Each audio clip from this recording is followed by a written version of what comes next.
Hoje vamos falar um pouco com o Lucas, né, do Teclas. E eu peço por favor, Lucas, que você que você faça a sua audiodescrição e que você fale um pouco sobre você, sua trajetória. Beleza? Muito obrigado por me chamar aqui, vou fazer a minha audiodescrição. Eu sou um homem branco cis, eu tenho cabelos longos, eu tô usando uma camiseta preta, branco, acho que eu não disse branco ainda, e eu tô usando um boné preto com o logotipo do Coletivo Soberana que eu faço parte. Acho que é isso.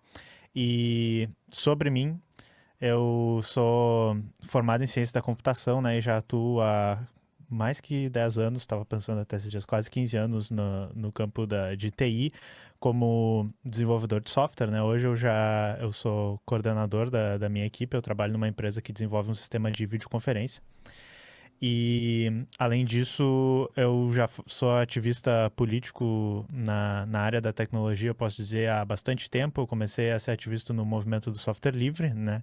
E mais recentemente, ali por 2021, eu integrei o Coletivo Soberana, bem no início, que é um coletivo de criadores de conteúdo de esquerda radical. E era um coletivo de criadores de conteúdo porque agora é muito mais, já é um coletivo político, um movimento político completo. A gente tem organizado trabalhadores de diversas áreas, temos feito outras atividades da criação de conteúdo.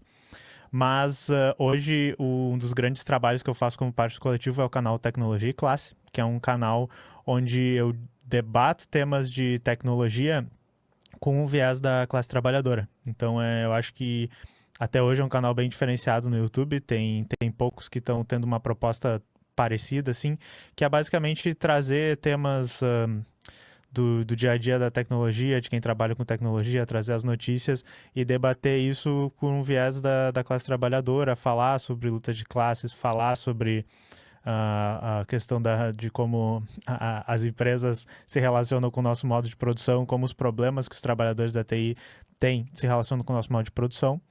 E é basicamente isso, então a gente traz bastante discussões sobre isso.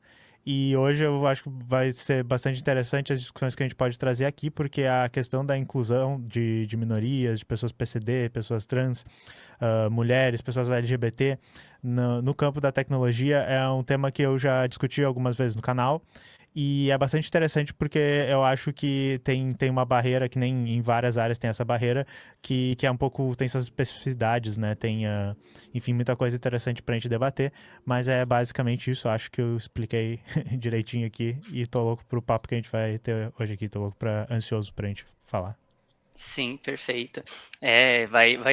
Vai ter muito assunto para a gente comentar, né. Eu sou uma pessoa que entrou recentemente para a área da tecnologia, né, meu primeiro cargo eu tenho há um mês, né, fiz o bootcamp justamente para trocar de área, né. Eu, enquanto mulher trans e travesti com deficiência múltipla, eu sofro muito para conseguir emprego e para conseguir me destacar, né, e é muito importante, né, a gente falar sobre a diversidade humana, né, sobre a diversidade comunicacional, sobre, né, todas essas questões, né, que tem infelizmente muita gente que lida com isso como lutas identitárias, né, sendo que na verdade afeta o nosso bolso, né, afeta a nossa empregabilidade, isso pode colocar uma mulher trans e travesti com deficiência múltipla para a rua, né, então o quão importante é justamente a gente, né, conectar, né, diferentes identidades para a questão do mercado de trabalho, né, porque a própria área da tecnologia, né, da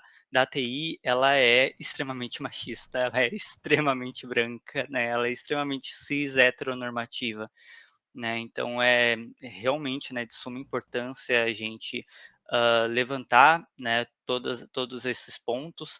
Conheci o seu canal, Lucas, pela minha esposa, né, minha esposa que me levou para a área da TI, ela também é autista, também é trans, assim como eu, né, e ela já me alertava em muito, assim, como é uma área complicada, mas ao mesmo tempo é uma área que nos abraça um pouco mais, né.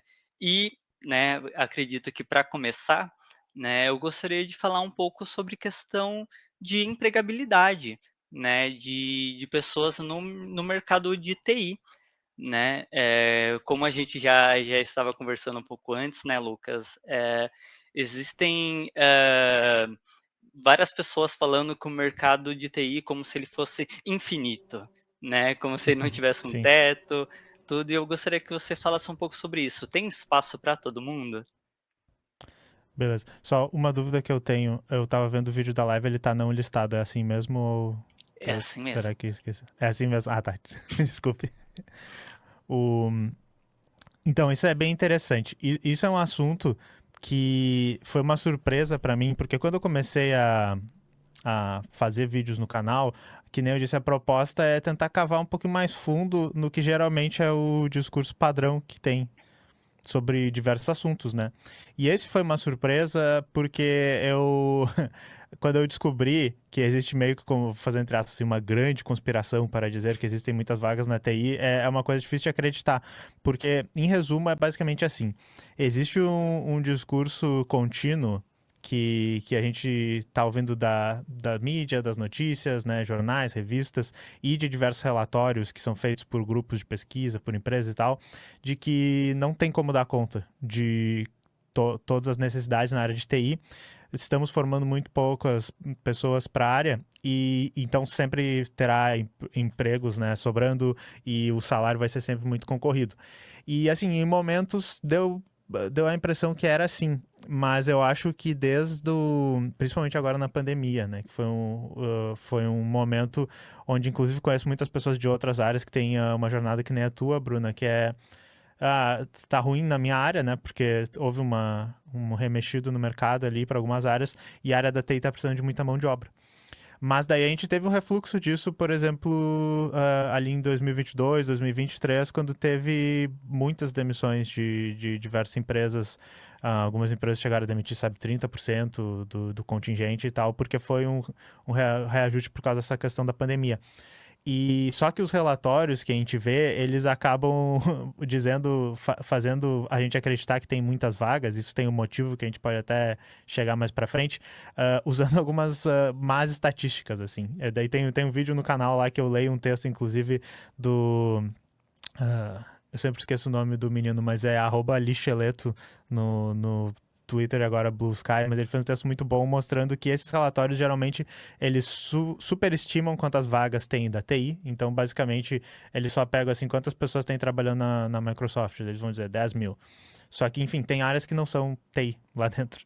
E eles veem Uhum. quantas pessoas podem suprir essas vagas. E daí olham um curso, por exemplo, o que eu fiz na faculdade de ciência da computação, e dizem, se formaram 1.000 pessoas por ano nesse curso. E eles logo tem 9.000 vagas que não estão preenchidas, né? Mas não é bem assim porque pessoas que nem tu veio de outra área tá preenchendo vagas dentro da TI, nem todos os empregos de TI que eles consideram realmente vão existir vagas, e a gente está tendo uma redução das vagas, que eu acho que isso é uma coisa que, enfim, automação, algumas ferramentas de IA, o próprio período da pandemia, eu posso dizer pela minha empresa. Uh, Houve um crescimento muito grande da empresa, mas a demanda pelo serviço foi tão grande que a gente automatizou processos, a gente deixou mais eficiente e a gente cresceu muito assim em proficiência e isso acaba precisando de menos pessoas gerenciar, né? Então, só para dizer assim, existe essa narrativa que talvez não seja a verdade de que a TI está sempre precisando e que é um campo sempre em expansão, embora eu acho que seja. A gente estava falando antes e tu falou, a TI é um campo que acaba sendo muito atrativo, realmente tem salários mais altos, tem bastante vagas, mas o que é interessante é que esse desejo e esses relatórios que se fala de trazer novas pessoas também é um pouco a área tentando formar mais profissionais para que formando mais profissionais se possa descer um pouco o salário dos profissionais, se possa escolher mais entre os profissionais e isso acaba tendo né, esse cabo de guerra aí entre quando se saturar demais o mercado vai ser mais difícil encontrar vagas de entrada, vai ser mais difícil conseguir um salário bom. Então isso é um pouco sobre a área da TI. Mas no geral, né? E outra coisa, eu tava falando também, eu me dei ao trabalho de ler, não consegui ler tudo, mas tem alguns relatórios que se falam sobre qual é a tendência para TI, né? Nos próximos anos. E o que está se falando é que, eu acho que é meio óbvio, inteligência artificial é uma tendência de investimento agora. Isso é o que os relatórios falam, como eu disse, às vezes eles massageiam um pouco os dados, mas faz sentido porque eu vejo inteligência artificial como aquele campo que está sendo perseguido pelas empresas porque se quer aquela automação, se quer aquela substituição de alguns trabalhos que são muito difíceis, o santo grau é né, a programação, né? a gente vai criar um programa do zero com a inteligência artificial e não precisar dos programadores. O pessoal tá louco para me jogar embora, né, o meu emprego. Mas também suporte, outras coisas, monitoramento, todas essas coisas, a IA. Então o investimento no campo de IA está sendo muito grande, então o que se diz, sempre se fala assim, olha, quantas vagas vão abrir no campo de IA. E segurança também, o que eu acho promissor, que esteja se falando em investir em segurança, porque também é uma crítica muito grande que eu tenho, que eu acho que a segurança, ela é colocada para escanteio. Profissionais que trabalham com segurança, eu sei que tem esse nervosismo, porque a gente precisaria ter, sei lá, 10 vezes mais pessoas, 10 vezes mais seriedade nesse campo, mas é uma coisa que não entrega valor, assim, de cara, só entrega valor. Inclusive, quando a segurança é boa, a gente não vê nada, porque não vazou dados, a empresa não sofre nenhum problema. Mas, enfim, nesses relatórios diz que vai ter isso. Então, isso assim, no mais geral do mercado, sem falar sobre a questão, né, mais específica da inclusão das minorias, é isso que eu andei vendo sobre isso no mercado de 2025 agora. Sim, é muito importante, né, a gente ver isso, né, e também compreender, né, o que está sendo dado, né, por exemplo, né, a própria questão das IAs, né, eu sinceramente tinha um pouco de receio a elas, né, mas daí que eu entendi que, pô, tem um sitezinho lá que eu jogo o link do meu vídeo, ele faz o resumo todo do vídeo, absolutamente todo. E daí, tem alguns que são um pouco mais, gratuitos, né, que você consegue usar mais vezes, que fazem em inglês, aí você pede para o ChatGPT, né, traduz o texto, né, unifica ele, tira a minutagem, faz isso, faz aquilo, escreve como um profissional, né, de social media, né, e como a inteligência artificial ela pode ser uma aliada nossa, né, porque realmente eu, por exemplo, né, com a estrutura que eu tenho, né, com as minhas dificuldades, não tem como eu sair pagando profissional de design, tipo, não é que a IA tá tirando o emprego dessas pessoas, é que eu realmente não conseguiria pagar, né. Entra até numa questão que eu tive uma briga muito grande com algumas pessoas que estavam defendendo, né, o governo Lula, se eu não me engano foi no primeiro ano, né, no primeiro ano agora, né, desse terceiro mandato, né. "Ah, de taxação da Shein, porque as pessoas têm que comprar aqui do Brasil". Aí eu falo: "É, com certeza uma trans e travesti, assim como eu, vou conseguir comprar um vestidinho que eu pago R$ 10 na China, vou pagar R$ 200 aqui no Brasil? Com certeza, né, faz muito sentido". Né, é algo extremamente delicado, né, a gente tem que aprender, né, em muito, né, isso daí eu falo para todo mundo, né, não só para gente que é da área da tecnologia, né, a usar IA ao nosso favor, né, a usar IA para a gente automatizar o nosso trabalho, né, para a gente conseguir, hã fazer uma boa pesquisa, uma boa entrega, né, a inteligência artificial, por exemplo, né, se você pede para ela codar, ela vai codar muita coisa errada, né, então você precisa ter um conhecimento prévio para você editar aquilo, né, deixar com a sua cara, né, do seu jeito, né, justamente para você, né, claro, né, entregar um bom trabalho com base na IA e ao mesmo tempo você conseguir terminar seu trabalho mais cedo e poder descansar um pouquinho, né. A IA ela tem que ser uma aliada nossa justamente para o descanso, né, justamente para a gente ter um pouquinho mais de paz, né, porque infelizmente a gente sabe como que é trabalhar, né, ainda mais no sistema capitalista, né. Pode falar. Até, eu acho, porque assim, eu concordo completamente com essa análise, e eu acho que a briga que se tem muito, e eu acho que sempre o viés que eu tento trazer no canal quando a gente está falando especificamente sobre isso, o grande problema é mesmo como o mercado de trabalho está disposto, e como, por isso que eu falei das tendências para o mercado, como assim parece que querem avançar, porque realmente assim um pequeno criador de conteúdo que usa a IA para fazer assim mais consistentemente, com melhor qualidade, coisas que já são artesanais, é uma coisa, mas eu acho que a IA ela vai começar a fazer diferença. Inclusive, tem uma notícia que eventualmente eu vou trazer no canal, que tem umas empresas que estavam dizendo, era uma empresa era tipo uma agência de design, e eles estavam dizendo assim no marketing, nós já temos 50% de pessoas que não são mais necessárias, agora vai ser feito por IA. Então, Meu Deus. existe uma. o Dave em AI também, que era um que o pessoal tava falando, que era o programação só por AI e tal, e agora lançaram o produto também. Mesmo que pareça que não funciona muito bem e realmente não vai substituir o que está se vendendo, e é por isso que né, o mercado é sacaninha, assim, é o hype que está se vendendo, é isso. Esse cara aqui, que nem eu, na minha empresa, talvez possa ser substituído, ou se não ele, a metade dele, que daí quer dizer, sei lá, se tem uma equipe de 10 pode ser 5, entendeu? Pode ser uma pessoa gerenciando e uma equipe menor. E é isso. E claro, se a gente pensar, reformular todo o sistema econômico, pensar assim, nossa, eu preciso trabalhar só 2 horas e posso parar, mas é que geralmente eu trabalho às 8 horas ainda, sabe? Não importa quais ferramentas eu use. Claro, sempre dá para passar aquele migué, mas inclusive esse é o conflito, né? A empresa quer que tu trabalhe tudo. Se tu tá entregando tudo, quer dizer que na realidade tinha que ter mais tarefas, né? Se tu tá entregando muito rápido. Então é esse o grande problema, mas eu concordo, assim, as ferramentas, o potencial que elas têm é muito bom. Inclusive aquela coisa o problema de como elas são criadas também, que é uma discussão, né?